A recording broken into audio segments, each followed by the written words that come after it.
바로 김건희 여사입니다.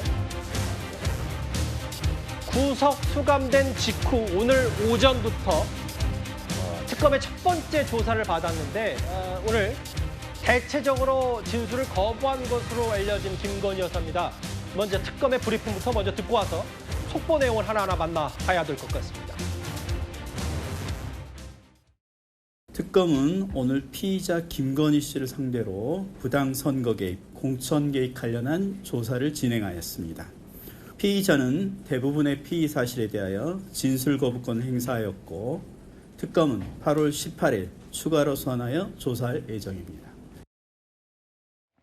일단 윤 전 대통령은 아예 특검 조사에 응하지 않았다면 오늘 특검에는 출석한 김건희 여사입니다. 다만 진술 거부권 대체적으로 모든 혐의에 대해서 일절 입을 열지 않았는데 조금 전에 알려진 속보 내용은 이겁니다.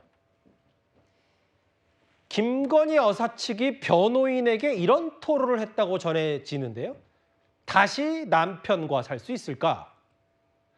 내가 다시 내 남편과 살 수 있을까?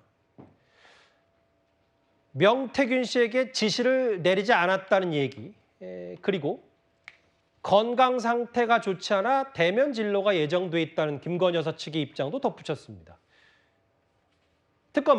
반면 특검은 18일 다음 주에 변호인 접견 이후에 출석 여부를 결정한다고 했는데 나가겠다, 변호사 접견 후에 결정하겠다라는 게 입장입니다. 첫 번째 속보 내용을 다시 한번 부탁드려도 될까요? 예, 감사합니다. 오늘 저 내용이 핵심인 것 같아요, 이현정 의원님. 네. 특검에 나가서는 입을 닫았던 김건희 여사가 다시 남편과 살 수 있을까라는 언급을 변호인에게 했다는 겁니다. 그래서 저 변호인이 아마 저런 걸 공개한 의도는 있겠죠. 뭔가 좀 동정심을 얻어보겠다라는 것일 텐데요. 근데 이미 김건희 씨는 국민에게 신뢰를 잃었습니다. 이미 지난 대선 과정에서 아내로서의 역할만 하겠다라고 국민들 앞에서 정말 고개 숙이면서 했던 이야기 아마 기억나실 겁니다. 근데 그 이후에 했던 것들, 그리고 지금 드러나고 있는 사안들을 보면 정말 이분이 한 나라의 영부인으로서 정말 제대로 했는가에 대한 국민적인 어떤 분노와 자괴감들이 많이 있는 거 아니겠습니까? 그리고 이런 일이 있을 줄 몰랐습니까? 당시에 당에서도 그렇고 특검들도 그렇고, 자, 당시에 특검법을 발의했을 때 저 제대로 조사를 받아야 된다. 왜냐하면 이 당시에 아시겠지만 이 명품백 맞은 문제 같은 경우는 이미 영상으로 다 남아 있었잖아요. 근데 사과라는 두 말 자체도 안 했습니다. 그 사과라는 두 말을 얻어내기 위해서 윤석열 대통령에게 그렇게 측근들이 많이 설득을 하고 참모들이 했지만 다 끝내 거부를 했어요. 마지막 기자회견 때 딱 사과라는 두 마디를 했습니다. 그때 많은 사람들이 이야기를 했습니다. 자, 사과할 거 하고 조사받을 받고 갔다면 이런 일이 있었을까요? 근데 본인도 알았을 겁니다. 근데 지금 와서 이제 와서 남편과 살 수 있을까라고 했다는 거, 아니 그때는 몰랐습니까? 사실은 대통령의 자리가 얼마나 엄중하고 또 얼마나 막중한 자리입니까? 자, 그런 자리에 업체로부터 목걸이 받고 반지 받고 시계 받고 이런 일을 버젓이 하면서 과연 그게 그냥 넘어갈 거로 생각을 했나요? 저는 오히려 저 말을 보면서 참 저걸 가지고 국민들에게 뭔가 동정심을 얻어보겠다고 하는 그런 얄팍한 이야기가 아닌가라는 생각도 듭니다. 뭐 이른바 어제 오늘 하루 종일 회자됐던 이른바 김건희 여사의 나토 3종 세트. 서희건설이 전달했다는 게 이 세 가지의 목걸이, 브로치, 귀걸이. 정확하게 이건지는 좀 더 알아봐야 됩니다만 뇌물 받고 사업가들에게 특혜 준 거 아니냐는 특검은 이런 의심을 100% 하고 있어요. 6천만 원, 3천만 원, 2천만 원대. 애초에는 명품 자체는 관심이 없다라는 취지까지도 일부 측근들이 합니다만 또 그것 또한 좀 더 의심을 해봐야 되고요. 장희 변호사님, 네. 이런 부분일 거예요. 그러니까 변호인을 통해서 변호인이 이걸 또 언론에 공개를 했고 내가 다시 내 남편과 하고 살 수 있을까라는 취지가 저 말을 물론 아까 이현정 의원은 여러 동정심 호소도 있지만 지금 어쨌든 동시에 윤 전 대통령도 수감이 돼 있는 상태이기 때문에 저게 윤 전 대통령에게 할 수 있는 메시지이기도 한 겁니까? 그럴 수 있죠. 왜냐하면 지금 윤 전 대통령이 수사에 응하지 않는 게 능사인지는 전략적으로 잘 분별해봐야 될 겁니다. 기본적으로 둘이 같이 공모를 했다라고 모든 혐의점이 향해 가고 있어요. 그럼 누가 더 잘못을 했는가와 관련해서 김건희 씨의 죄값을 덜어줄 수 있는 유일한 사람은 윤석열 전 대통령입니다. 그렇지만 본인의 항변을 하고 있지 않음으로써 김건희 씨는 다른 판단을 내릴 수도 있는 거겠죠. 그 부분에 대한 불만이 있을 수도 있겠고요. 그렇기 때문에 이게 동정심을 유발하는 측면과 동시에 어떻게 보면 윤 전 대통령을 향해서 보내는 신호라고도 읽혀지는 부분이 있고, 그리고 항변을 더 이상 할 수 없을 겁니다. 정확하게 저 질문에 대한 답변, 내가 내 남편과 다시 살 수 있을까에 대한 답변은 지금 수사 상황으로는 없다라는 게 정답일 겁니다. 예. 특히 지금 김건희 여사가 구속 수감된 이후 여기저기서 주변인들의 증언, 폭로성 얘기들이 이어지고 있는데 왜 명품에 빠졌냐? 그리고 3,500만 원대 이 바시런 시계를 전달하고 했다고 주장하는 사업가 서성빈 씨가 한 언론과 인터뷰를 했습니다. 이 얘기를 한번 짚어보고 직접 한번 그 목소리도 들어보겠습니다. 외국 애프터 때는 이 정상들의 그 퍼스트 레이디들이 굉장히 치장을 한대요. 그러면서 자기도 시기하고 뭐 이런 것 좀 필요할 것 같다고 이렇게 얘기할래? 김건희 여사가 원래 뭐 귀걸이니 팔찌니 시계니 명품 같은 걸 좋아하는 스타일이었습니까? 아주 싫어하는 사람이에요. 명품의 이름도 잘 몰랐어요. 정확히 5,500만 원짜리 3,500만 원에 사셨습니까? 그런데 김 여사한테 얼마 받으셨어요? 500 받았습니다. 3,500만 원짜리 시계인데 500만 원밖에 안 줬습니까? 네. 그 영분이 그러더라고요. 아이 나중에 계산할 테니까 예. 일단 가져가세요 그러더라고요. 그리고 이제 나머지 줬더니 이때 드릴게요 그랬어요. 아직도 못 받으셨다는 예. 얘기잖아요.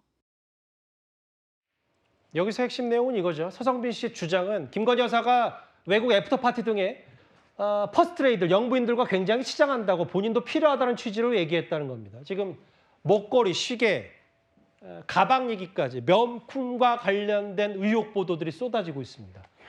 그런데 김건희 여사가 내 남편과 다시 살 수 있을까라는 속보를 전해드렸다면 남편이 윤 전 대통령 관련 속보도 새롭게 나왔습니다. 이 내용인가요? 아마 법무부, 정성호 법무부 장관, 법무부가 이른바 여당에서 주장하고 있는 윤석열 전 대통령 구치소 특혜 의혹 서울구치소장을 전격 교체했습니다. 아예 다음 주부터 서울구치소가 아니라 안양교도소장으로 가라라고 법무부가 인사 조치를 했는데요. 인적 쇄신이 필요하다는 판단에 따른 거다. 이동학 의원님. 네.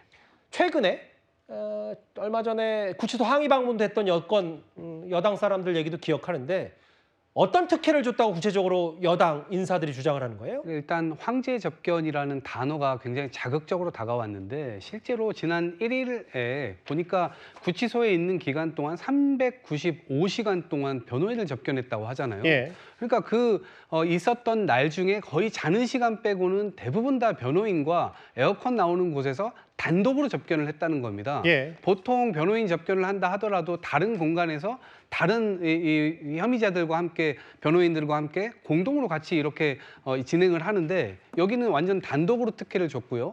또 인치하는 과정에서 교도관들이 사실상 법원에서 나온 영장을 집행하는 그 과정에 대해서 의지가 별로 없었던 거 아니냐 이러한 평가들도 지금 받고 있는 거거든요. 그래서 법치주의가 왜 윤석열 전 대통령이나 김건희 여사 앞에 가면은 멈추는가 이것에 대해서 국민적인 공분이 많이 일고 있고 도대체 구치소장은 뭐 하는 사람이길래 판사가 발부한 영장도 제대로 집행을 안 하면서 특혜를 계속해서 주고 있는 것이냐 이게 만인이 법 앞에 평등한 거 맞냐 이런 질문에 계속 답을 못하고 있는 그런 상태이기 때문에 법무부 장관으로서는 당연히 여당 의원들의 항의도 있을 뿐만 아니라 국민들의 공분도 있기 때문에 이 부분에 대해서 결국엔 조치를 취한 것이 아니냐 이렇게 생각이 듭니다. 지난번 화면이 나갔던 이유가 뭐냐면 화면을 보면 당시 그 전현희 의원을 포함한 뭐 김병주, 백혜련, 장경태 이 의원들이 실제로 서울구치소장 김현우 서울구치소장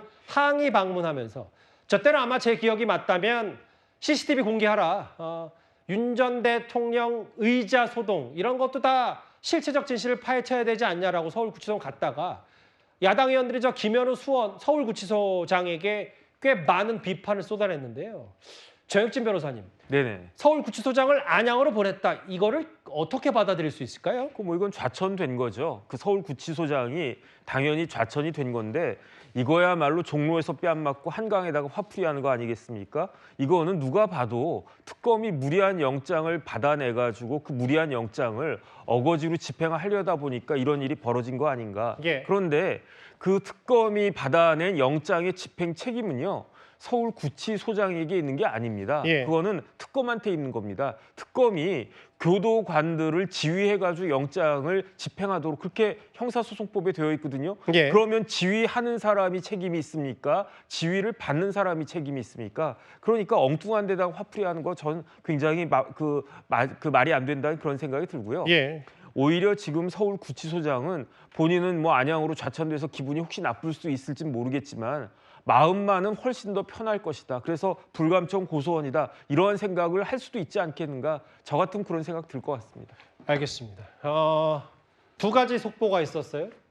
김건희 여사가 변호에게 토로한 내 남편과 다시 살 수 있을까라는 취지의 얘기와 윤석열 전 대통령 여당의 주장처럼 특혜 의혹 혹은 처우가 잘못됐다라고 판단한 법무부가 서울구치소장을 인적 쇄신 차원에서 전격 교체한 얘기까지 속보로 짚어봤습니다. 지금 동시에 수감되어 있는 윤 전 대통령 부부 얘기였죠. 예, 그럼 지금까지는 여러분들 목소리를 만나볼 차례입니다. 첫 번째 댓글입니다. 정치도 속수무책, 포구도 속수무책이라고 하셨습니다. 의미심장하네요. 예.